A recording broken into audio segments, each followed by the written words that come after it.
Hey friends and family, welcome back to another episode on Nations Without Borders. In this week's video, we're going to talk about all the things to do in Surf City, El Salvador. We just spent 4 weeks in this area and we can promise you there is more to do than just surf. So if you're interested in coming down here and you want to do more than just surf, or you're not even surfing at all, stay tuned because we're going to discuss all the activities in this area.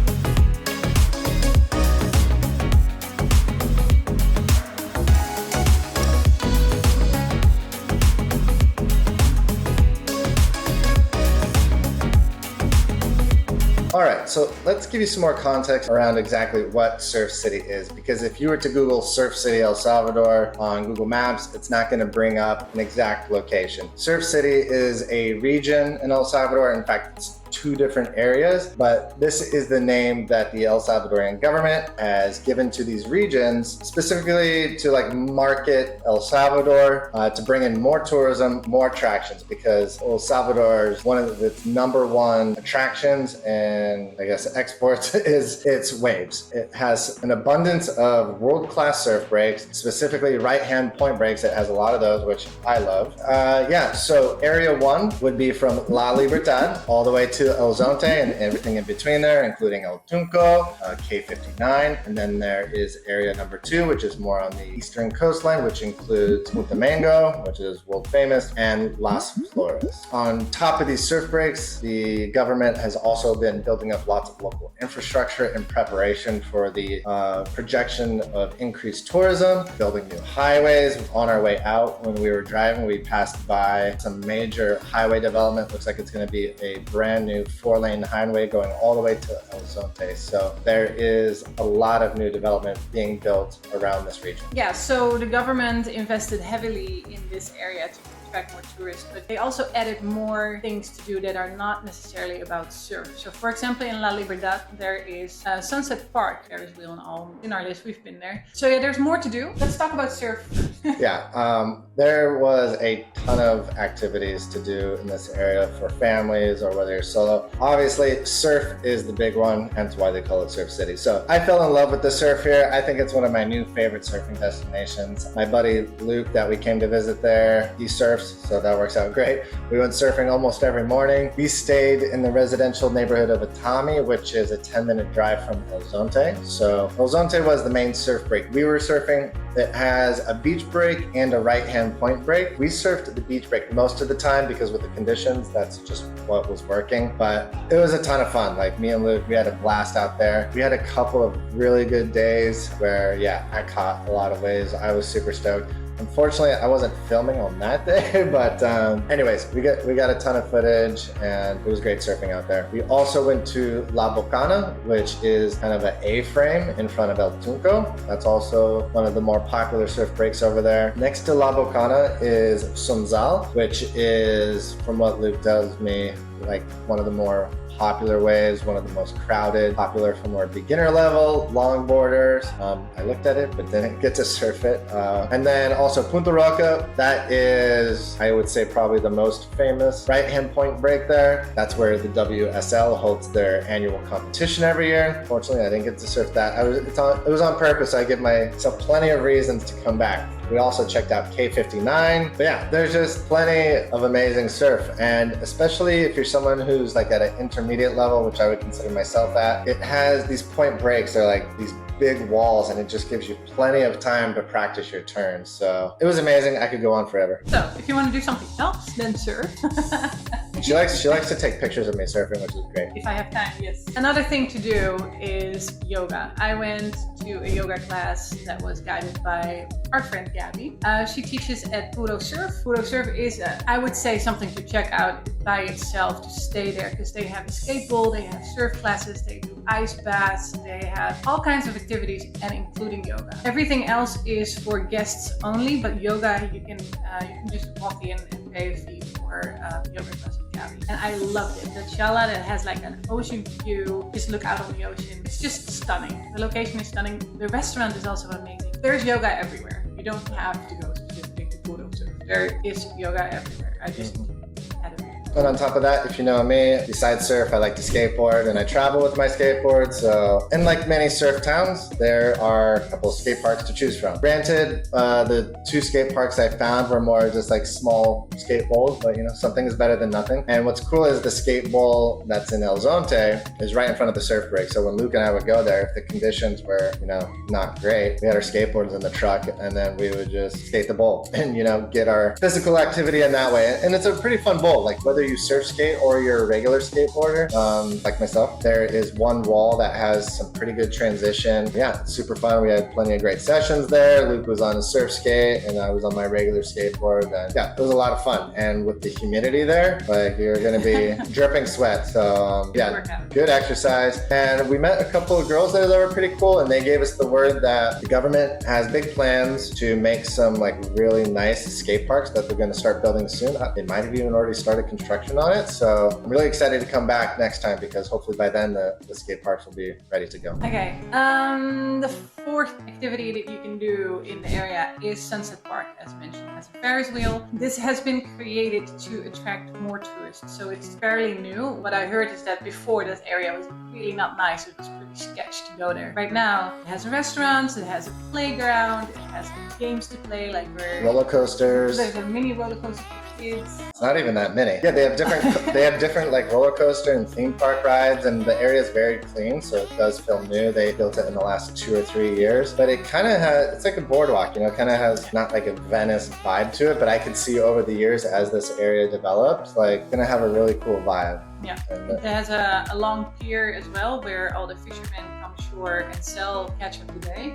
So it's pretty cool to watch that too. Them walking by, selling fish, and then the locals coming out. Yeah, it's a fun place. And I think if you have young kids in the area that are maybe, I don't know, too young to surf or whatever, like if you're looking for a day to do something besides surf and you have decent weather because it gets pretty hot out, this is like the spot to go. You could spend hours there and have different games and activities and things to do. So it's pretty cool. I think in total we spent 3 or 4 hours there. Yeah, with 2 babies and they lasted that long. So. Oh, and we brought the stroller there. You can walk around there with a stroller. Stroller friendly. Yes. Another thing to do when you're in Surf City is going up on the mountains. I know you're leaving Surf City in that case. It's not really inside Surf City, but it would be a waste if you're there and you're not going up on the hills. Follow Rutas de las Flores, going to the waterfalls, going for a hike, a coffee plantation, all in 2-hour drive. Yep. There's a lot to see and do. We were there during the rainy season up on the mountains, but we didn't have any good views because we were just basically in the clouds. It was still pretty cool. But it was still really pretty out there.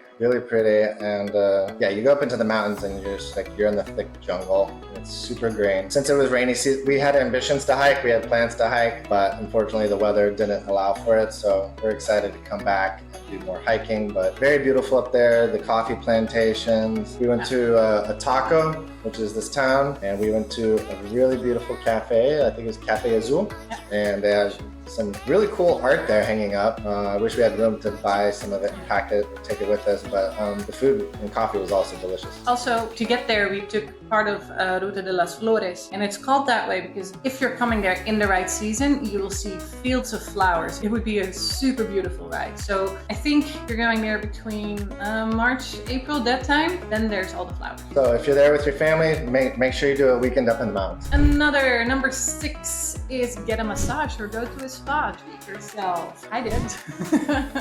Birthday. Yeah, so Eric sent me to the Garden Hotel and Spa in Zonte on my birthday for a Hammam treatment massage. Read a book by the pool with an ocean view. It was really, really nice.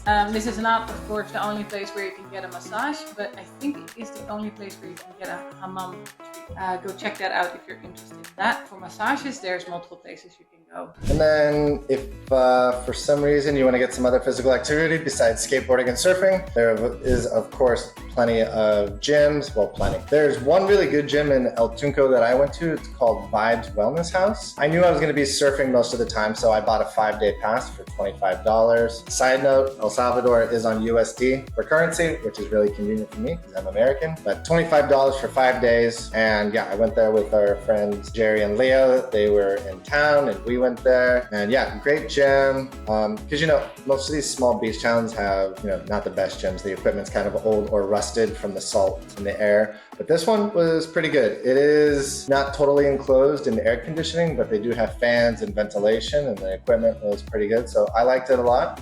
There is another gym, the El Zonte gym, which is right next to Hope House, which is where the co-working space is. This is more of a calisthenics gym, very basic, but it has the necessities. It has a bench press, squat rack, dip bars, pull-up bars, some dumbbells, stuff like that. So it'll get the job done. So definitely make sure you check out the gyms there. Number 8 on our list are the tidal pools in Atami. Atami is the area where we were staying. It's a little residential area, but it has a resort, the Atami Escape Resort. And right behind it on the cliffside, there are tidal. We were there not during high tide and the pools were still full. There were 3 big pools, sandy bottom. I could stand almost everywhere in the pool that I was in.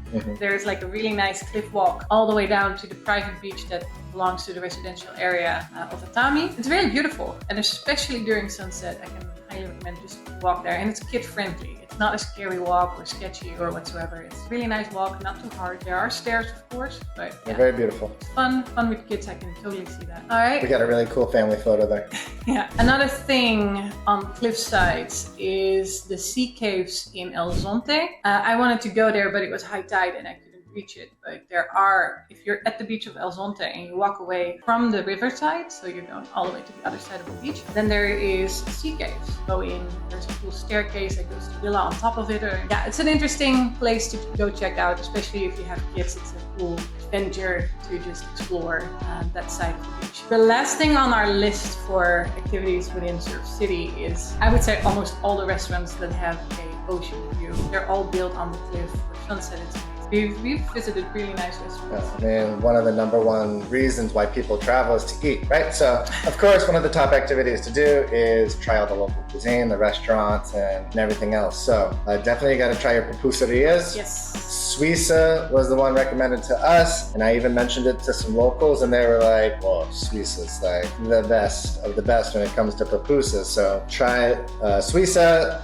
But there's pupusas you can find around every corner. They are delicious. If you're not familiar with what a pupusa is, it's kind of like a pancake mixed with corn, flour is like what the breading is kind of made out of, and then they fill it with different fillings. So whether that's beans, cheese, or chorizo, or chicharron, carne, chicken, whatever, you usually can pick 2 or 3 different fillings, and they're delicious. But the restaurants with great ocean view that we went to was Ola de Mar. Yeah. So what is that? Wave of the Sea, I think is what it translates to. So that was very pretty. We went there and had some great meals. The pizza was on point. We also went to a place called Beto's spontaneously. And that place got recommended to us by some locals. Great views, nice vibes, great. Looks like it would be a great date night. More of a beach club vibe there. Yeah. It has that. I got the lobster and it was pretty bomb. Let's see, where else do we go? Pelicanos. Pelicanos? That's how I pronounce it. I don't know.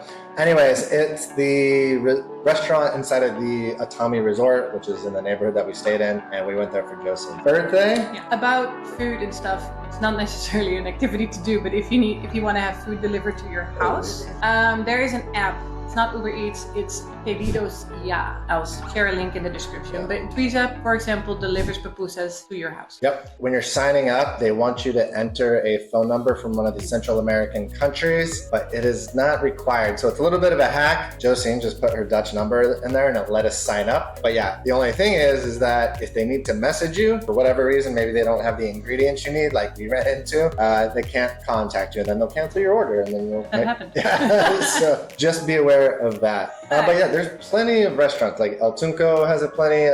I would say one of our other ones was Nantal. Nantal is in El Zonte, and it's right on the water and the beach with a view of the point. So they also have good Wi-Fi. So if you want to go there for a morning and work, like you see that the waves are pumping, just leave your stuff there. The server will probably watch it or something, and then just go out, catch some waves, and then come back. They have really good hamburgers, really good ceviche. Yeah, so if your partner surfs and you don't go there, because he will be looking at the waves the entire dinner. Only go there if the surf is really bad. Okay, no, those were the 10 things within Surf City that we highly recommend you do. What we were able to do in our 4 weeks there. There's a lot more to do in El Salvador. Yes. We barely scratched the surface. I wish we had time to do more, but you know, digital nomads, we got to work, and we had 4 weekends to do activities, and we had limited time, so that's okay because now we have plenty of reasons to go back. We'll go back to visit Luke and Gabby and Luna, and because now Nora and her are besties.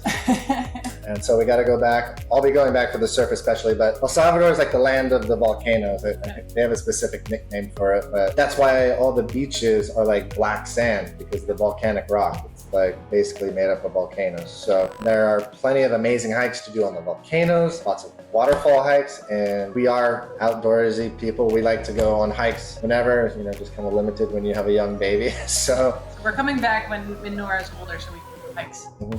There's hot springs, ATV tours, there's a theme park with like zip lines and a maze. That one would be pretty cool to do as a family. The whole city of San Salvador, like there's so much history there, archaeological sites, there's Mayan ruins spread out over the country, there's the lakes that you can go visit. Coffee plantation tours. Coffee plantations, national parks. Seen somewhere, I think it's more on the eastern side, that there's like little islands with a mangrove that you can kayak through. There is the rainbow slide. I think that is basically created for tourists, but it looks pretty cool too. Yeah, it looks epic. There's like so much stuff we didn't get to do. We honestly, like when you're working while traveling, you really need at least 2 to 3 months, ideally 3 months, to do all the things that you want to do. So we're very much looking forward to coming back in the future. Can't wait to go back. If you are looking for some nightlife activities, or you know, you got a babysitter and you want to go out and have some fun, El Tunco is, from what we've heard, the place to go. Lots of bars. They got a nightlife scene. So if you're into that, you can find that in El Tunco. All right, that sums it up. But yeah, I think that about wraps it up for all the activities that we were able to do in El Salvador. And now you hopefully have a better idea of what to expect when you go there with your kids or your baby. And if you have any questions or comments and want some recommendations on anything, drop a comment down below. We'll be happy to respond and help in any way we can.